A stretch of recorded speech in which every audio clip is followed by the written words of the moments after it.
So what types of classes can you expect, so, or students that are joining, what types of classes can they expect in each year and clinical placements? And I know you mentioned obviously the last year is all clinicals. So can you tell us a bit more about the curriculum?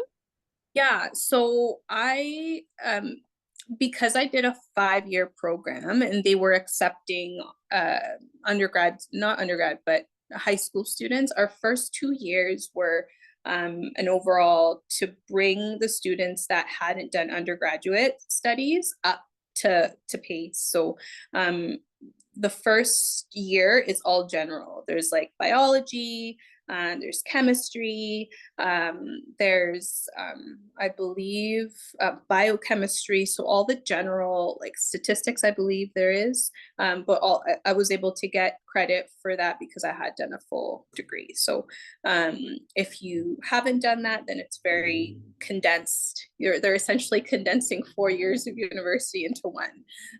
So that's really good, because it saves you a 4-year degree. And then when you get into your second year, that's when pre-clinic gets a little bit more hands-on. So that's when you're developing your manual dexterity and drilling, and getting your hands and manual dexterity up to par. And the courses become a little bit more intense and dentistry focused. So that's when you start learning more about the teeth, dental anatomy, human, I believe human anatomy was second year. So that they start getting a more intense. And then third year, it's all dentistry. So I believe it was, honestly, everything is such a big blur, but it's more dentistry focused.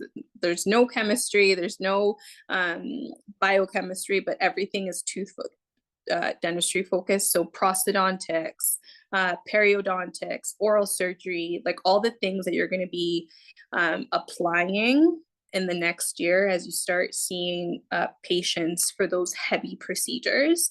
You're learning that in your third year, all the thick content, but you actually start seeing patients in your third year if you go to UQ, and that's just getting your feet wet with talking to patients, getting your communication skills up to par, how to do an exam, and treatment planning. You don't do all of the treatments, but you can start treatment planning and referring them off to the students that actually are practicing. Fourth year is when you actually start seeing everything. From exams, you treatment plan, you get all the scaries out. It's actually really nerve-wracking, but what I really appreciated is that we started seeing patients in third year, because by fifth year, when you go up to placement, you are working full-time. You're essentially working full-time as a dentist. Yes, you are supervised, but that's when you're booked 8 patients a day. You're doing everything from exams to emergencies to root canals to prosthodontics. So you really, really get a good hands-on of what it's going to be like in the real world. So